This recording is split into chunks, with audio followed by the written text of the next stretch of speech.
한 가지 질문을 드리겠습니다. 이 세상의 삶에 여러 가지 목적이 있겠지만 가장 중요한 목적 중 하나가 무엇일까요? 영생은 유일하신 참 하나님과 그의 보내신 자 예수 그리스도를 아는 것이니이다 라고 예수님께서 가르쳐 주셨습니다.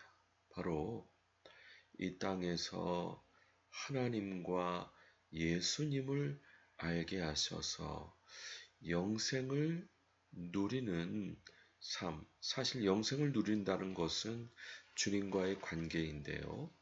영생을 누리는 삶을 살게 하시기 위함이 아닌가 생각되는데, 특별히 오늘은 이와 같은 본질적인 예수님의 사랑에 대해서 함께 살펴보기 원합니다. 우리가 너무나도 잘 아는 말씀입니다. 하나님이 세상을 이처럼 사랑하사 독생자 예수 그리스도를 주셨으니 이는 저를 믿는 자마다 멸망치 않고 영생을 얻게 하려 하심이라. 우리가 너무나도 잘 아는 말씀이기 때문에 쉽게 이 말씀을 이해하지만 사실은 하나님 입장에서는 너무나도 어려운 말씀입니다. 어찌 아들을 내어주시는 것이 쉬우셨겠습니까? 어느 부모가 자식을 죽게 하겠습니까? 심지어 자식이 죽는 모습을 볼진데 자기 자신이 죽는 것이 더 낫겠다고 생각하는 것이 바로 부모의 마음이 아닙니까? 하나님의 하나밖에 없는 독생자 예수 그리스도를 우리를 위해서 십자가에 죽게 하신 하나님의 사랑이 우리가 이 땅에서 배워야 할, 또 감사하고 찬양해야 할 가장 중요한 테마가 아니겠습니까? 요한복음 3장 16절은 성경 전체의 주제죠. 우리가 무엇보다 알아야 될, 본받아야 될, 감사하고 찬양해야 될 하나님의 사랑입니다. 우리가 아직 죄인 되었을 때에 그리스도께서 우리를 위하여 죽으심으로 하나님께서 우리에 대한 자기의 사랑을 확증하셨느니라. 하나님 아버지의 재상 목록 1호가 무엇일까요? 바로 독생자 예수 그리스도십니다. 하나님의 가장 재상 목록 1호를 우리에게 주셨으므로 우리에 대한 하나님의 사랑을 확증하셨다. 예수님의 사랑을 생각할 때 이와 같은 아버지 하나님의 사랑을 빼놓고는 생각할 수 없습니다. 또 예수님께서도 예수님의 사랑을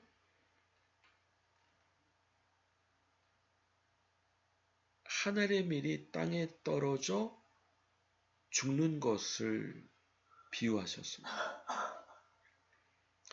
땅에 떨어져 죽으면 많은 열매를 맺지만 죽지 아니하면 열매를 맺지 못한다.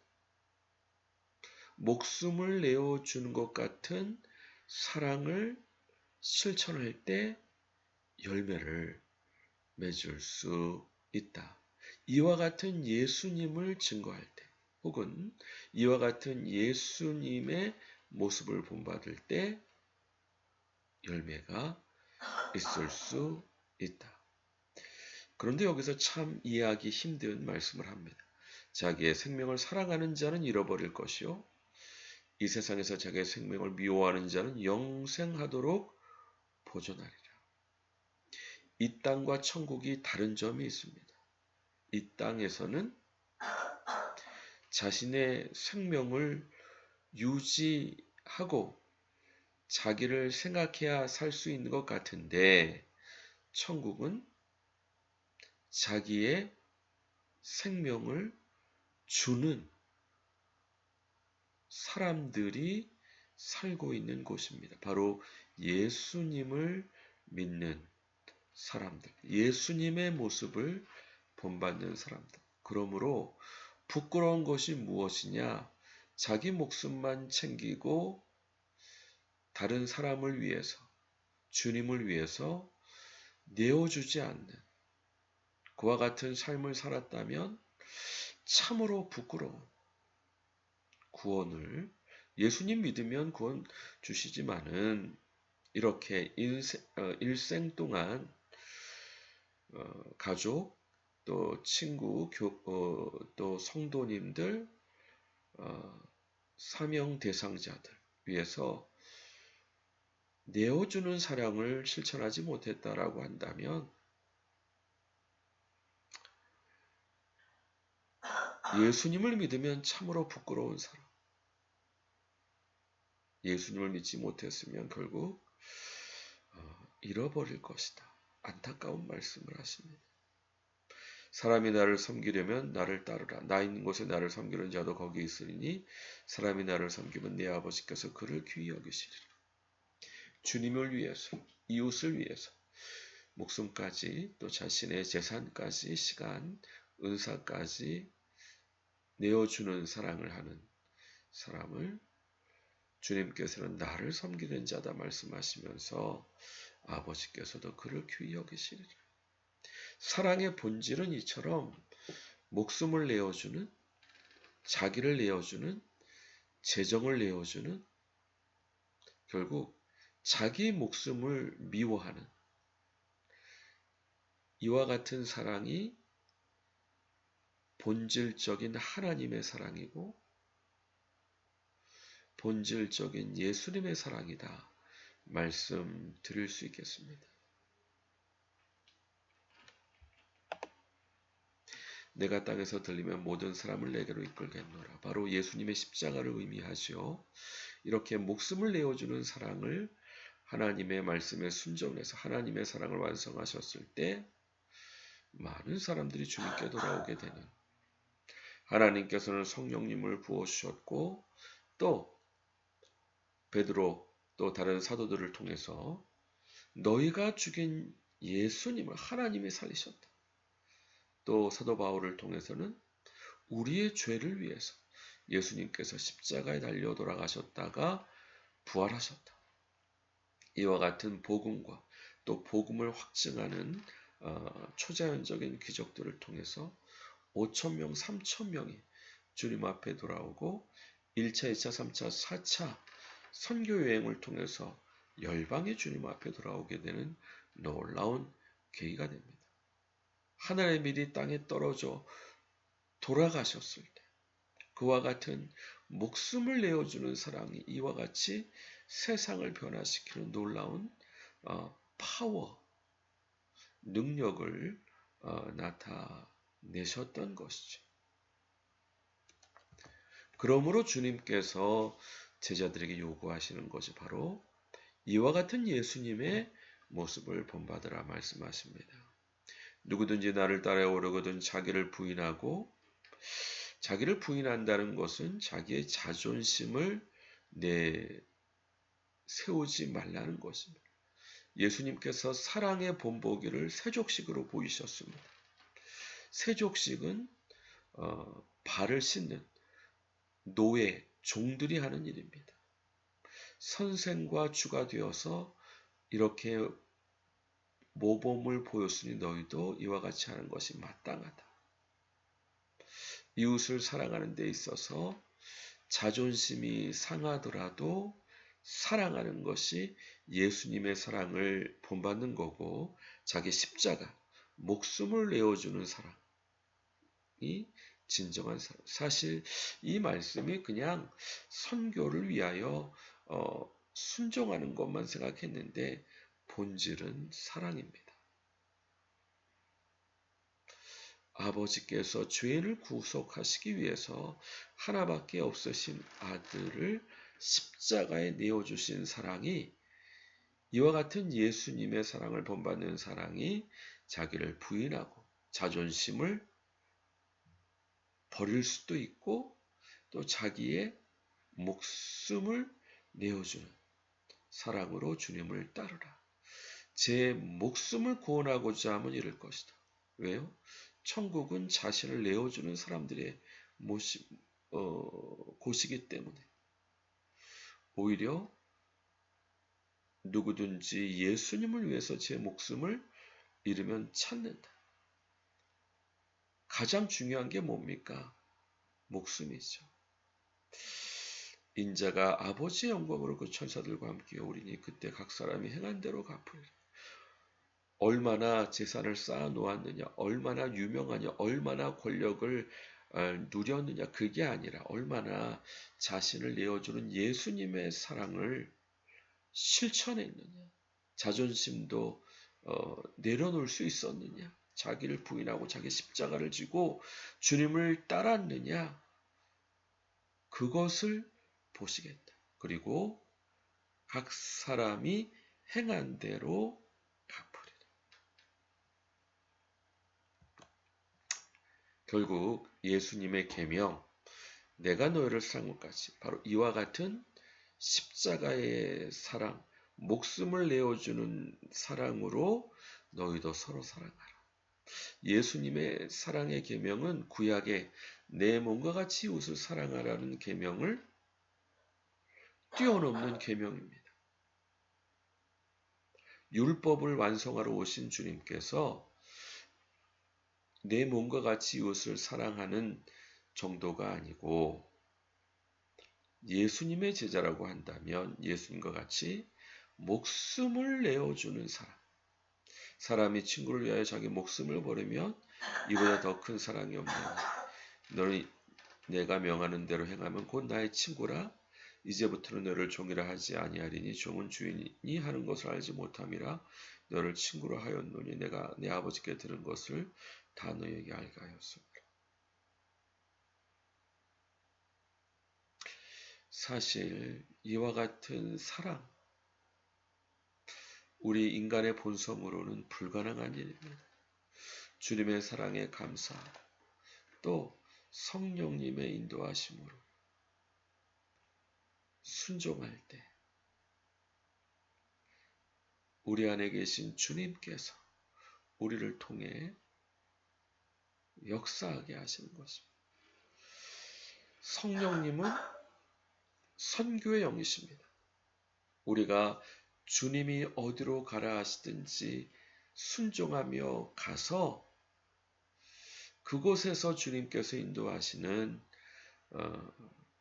일에 목숨을 내어주는 예수님의 사랑을 본받으며 자기를 부인하고 자기 십자가를 지고 주님을 따를 때 이와 같은 놀라운 주님의 사랑이 실천되는 것이지 우리의 본성이나 의지로 가능한 것은 아니겠죠. 그러나 주님을 닮겠다는 결단, 성령님의 인도하심에 순종하겠다는 결단, 주님의 주권에 복종하는 우리의 결단은 반드시 필요한 것이죠. 그러면 주님께서 역사해 주실 줄 믿습니다.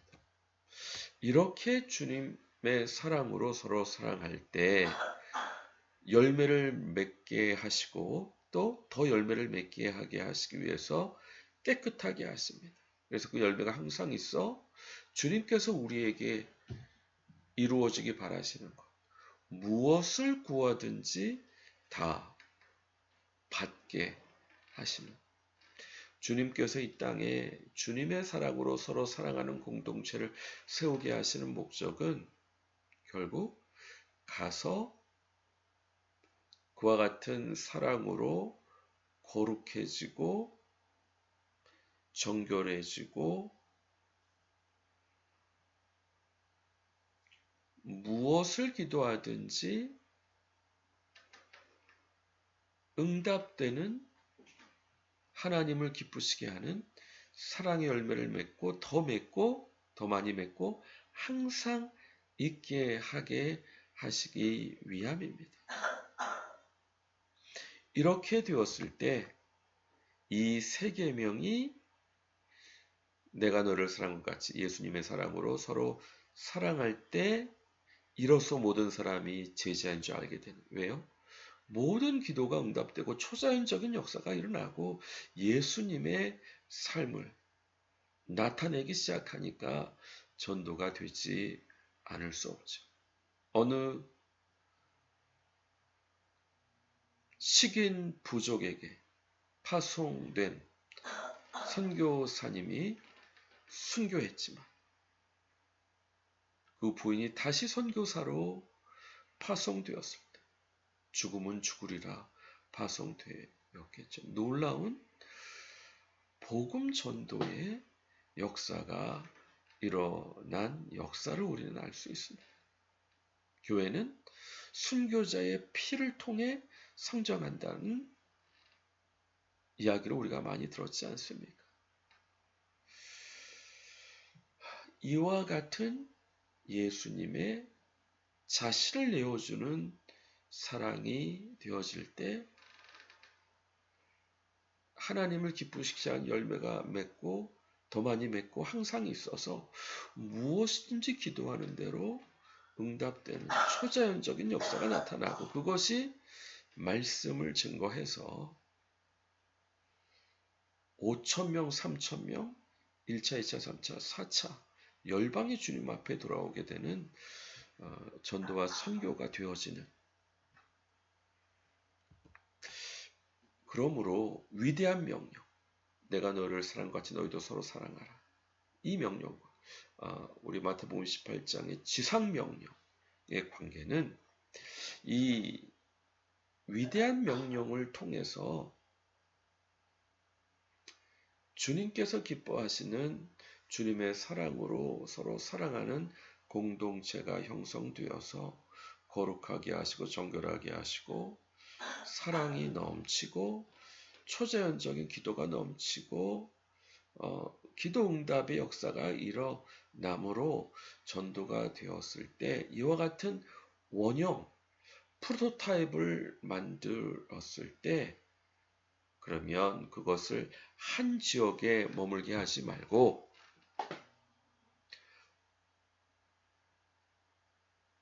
예루살렘과 온 유대와 사마리아와 땅끝까지 이르러 주님의 증인되어서 모든 열방에 모든 종족에 모든 영역에 이와 같은 예수님의 사랑으로 사랑하는 공동체를 형성하게 하시는 것이 주님의 지상명령의 의미로 위대한 계명과 지상명령의 콜라보를 원하시는 것이 아닌가.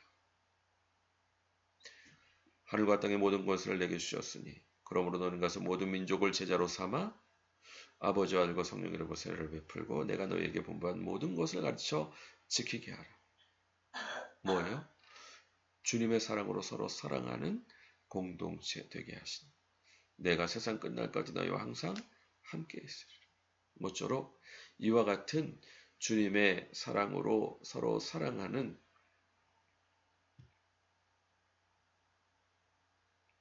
열매 맺는 공동체를 형성함으로 주님을 기쁘시게 하고 모든 기도의 응답이 되어서 전도가 되어지가는 모든 사람이 너희가 내 제자인 줄 알게 되는 기도의 응답, 성령 체험, 초자연적인 역사, 또 그리스도 공동체의 사랑 체험 이런 것들이 일어나서 땅끝까지 이르러 주님의 증인되기에 부족함이 없는 저 우리 모든 동역자분들 되시길 주님의 이름으로 간절히 축원드립니다. 같이 기도하겠습니다. 그렇습니다. 주여 말씀 통해 주님의 사랑의 깊이와 넓이와 높이와 광대함을 알게 하시어서 주님의 사랑으로 서로 사랑하기에 부족함 없도록 이 땅에서 주님의 사랑을 배우기에 게으르지 않도록 복 주시고 함께해 주시어서 원형을 세우고 땅끝까지 이르러 주님의 증인되는 하나님의 복된 백성들 예수님의 씨앗을 다 되실 수 있도록 함께해 주시고 역사해 주옵소서. 감사드리고 예수 그리스도 이름으로 기도드립니다. 아멘. 수고하셨습니다. 감사합니다. 다음 주 반갑게 뵙겠습니다.